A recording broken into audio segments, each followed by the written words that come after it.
অর্জুন স্কুলে টিচিংয়ের আজ আমাদের শেষ দিন, তাই সবাই মিলে একটু মজা করতে করতে যাচ্ছিলাম, কিন্তু তবুও মনের মধ্যে কোথাও যেন একটা ছিল যে আর কোনোদিনও এই জায়গাটায় আসা হবে না।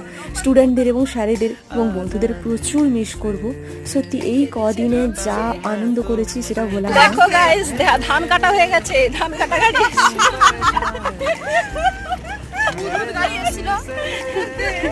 এই রাস্তা দিয়ে আমরা যাচ্ছি, রাস্তার অবস্থাটা দেখালে ভালো হতো।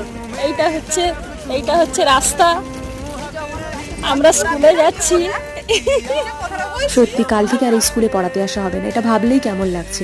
আজ শেষের দিন বলে স্টুডেন্টরা এবং টিচাররা মিলে আমাদের জন্য অনেক কিছু আয়োজন করেছিল। স্টুডেন্টরা তাদের নিজের হাতে ছোটো ছোটো আমাদের জন্য গিফট বানিয়েছিল এবং তারা এটাও বলেছিল, জানেন ম্যাম, প্রতি বছর কত বিএড ট্রেনিরা আসে আমাদেরকে পড়াতে, কিন্তু আপনারা সবার থেকে আলাদা, আপনারা খুব ভালো, এই সম্মানটাই আমাদের কাছে অনেক। ইভেন স্যারেরা পর্যন্ত এটা বলেছে। অর্জুন স্কুলের এই কয়েকদিনের স্মৃতি আমার আজীবন মনে থাকবে।